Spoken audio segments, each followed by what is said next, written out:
lakini mwenye haki ataishi kwa imani yake.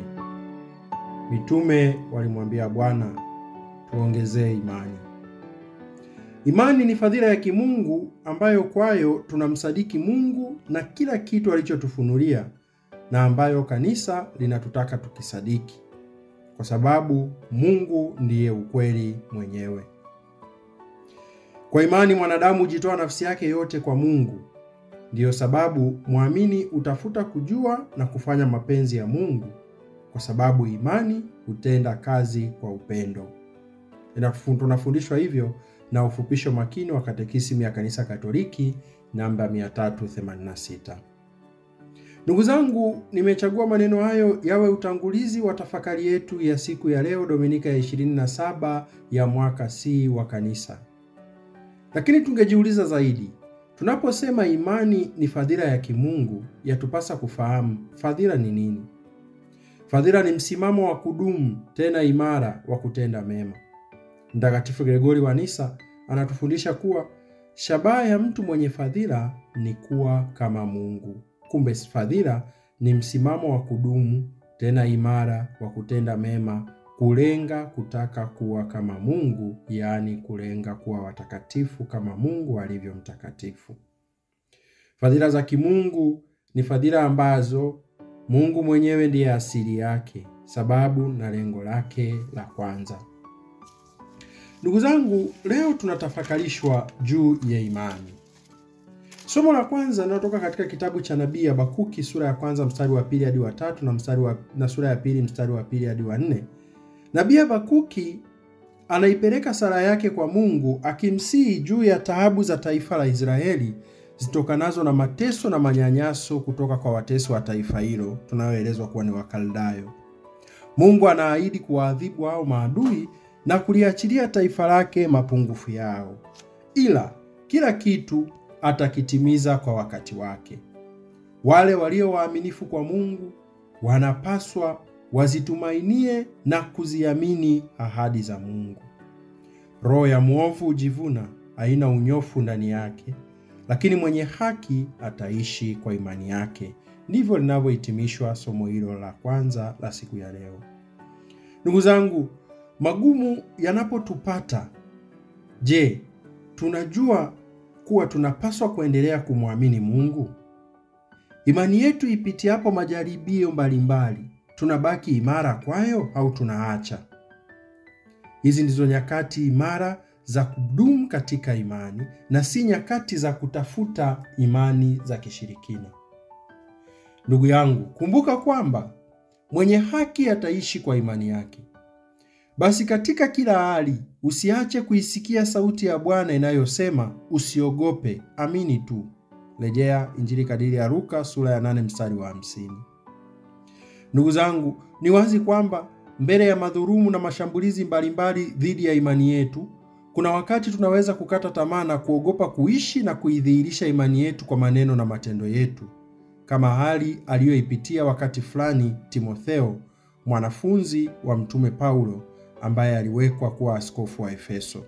Rejea Timotheo sura ya 2, waraka wa pili kwa Timotheo sura ya kwanza mstari wa 6 hadi wa 8 na mstari wa 13 hadi wa 14, somo la pili la siku ya leo. Mtume Paulo anatuandikia na sisi akitutaka kama alivyomtaka Timotheo tuchochee karama ya Mungu iliyo ndani mwetu. Ni wazi kwamba kwa sakramenti mbalimbali za kanisa tumempokea Roho wa Mungu anayekaa na kutenda kazi ndani mwetu. Yatupasa kuwa waaminifu katika kuisikiliza sauti ya Roho huyo ndani mwetu na kuenenda kwa nguvu zake kwa upendo na kiasi bila uoga. Huko ndiko kuishi kwa imani. Katika Injili ya leo sura ya 17 mstari wa 5 hadi wa 10 wa Injili kadiri ya Luka, mitume wanamwambia Bwana, tuongezee imani. Mitume wa Bwana hawakuona uoga kuomba kuongezewa imani. Sisi je, mara ngapi tuko waoga kuomba kuongezewa imani? Ndugu zangu, je, katika kushindwa kwetu, katika kutokuweza kuelewa kwetu, kwa nini mara ngapi tunashindwa au tunasita kuomba kuongezewa imani kama mitume walivyofanya? Ndugu zangu, usisite kuomba kuongezewa imani. Kumbuka kwamba imani sio matokeo ya juhudi za maarifa ya mtu, ni zawadi ya Mungu kwetu. Zawadi hii Mungu humpa kila mtu tangu anapomuumba, lakini yapaswa kugunduliwa. Ugunduzi huo unakuja kwa njia ya kuisikiliza ile sauti ndani mwako, sauti ya Mungu inayokufanya kutafuta kujua asili yako na kweli mbalimbali za uwepo wako ulimwenguni.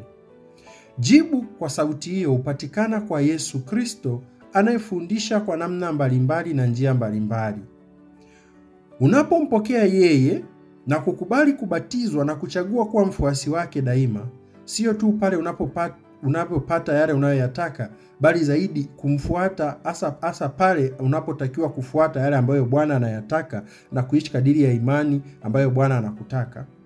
Hapo unadhihirisha kweli uimara katika hiyo imani. Sehemu ya Injili ya leo, Luka sura ya 17 mstari wa 5 hadi wa 10, utanguliwa na aya ya kwanza hadi ya 4 ya sura hiyo ya 17 ya Injili kadiri ya Luka. Haya ambazo zinatufanya tuone ndiyo mandhari ambayo yanapelekea mitume kuomba kuongezewa imani. Imenipasa kuyasoma hayo. Yesu akawaambia wanafunzi wake, makwazo hayana budi kuja, lakini ole wake mtu yule ambaye yaja kwa sababu yake. Ingemfaa zaidi mtu huyo jiwe la kusagia lifungwe shingoni mwake akatupwe baharini, kuliko kumkosesha mmojawapo wa wadogo hawa. Jilindeni, kama ndugu yako akikosa, muonye, akitubu msamehe. Na kama akikukosa mara 7 katika siku moja na kurudi kwako mara 7 akisema nimetubu, msamehe. Ni katika mafundisho hayo ndio ambapo mitume wanaona ugumu wake huo. Hayo mambo juu ya makwazo na mambo juu ya kusamehe pasipo kuhesabu, hata kama ni mara 7 kwa siku, tunapaswa kusamehe. Mitume wanamwambia Bwana, tuongezee imani. Kumbe ndugu zangu, hata sisi katika maisha yetu kuna nyakati, japo tu wafuasi wa Kristo, kuna nyakati tunapungukiwa imani. Basi tusiogope kumwomba Mungu atuongezee imani. Na si hiyo tu, bali tuombe kwa Mungu yote tunayoyahitaji. Je, unashindwa kuamini kwa sababu gani? Ni vikwazo vipi vinavyokufanya imani yako ipungue au kuisha? Je, ni mwenendo mbaya wa mapadre au watawa?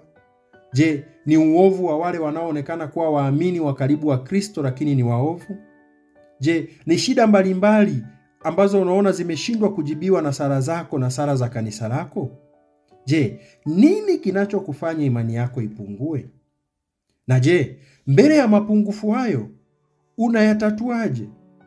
Unayatatua kwa kuomba kuongezewa imani kama mitume walivyofanya?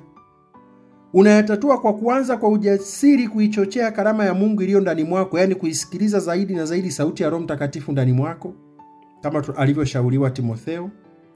Au unaitatua changamoto hiyo kwa kumlilia Mungu kwa imani kama nabii Habakuki? Unatatuaje changamoto za upungufu wa imani yako?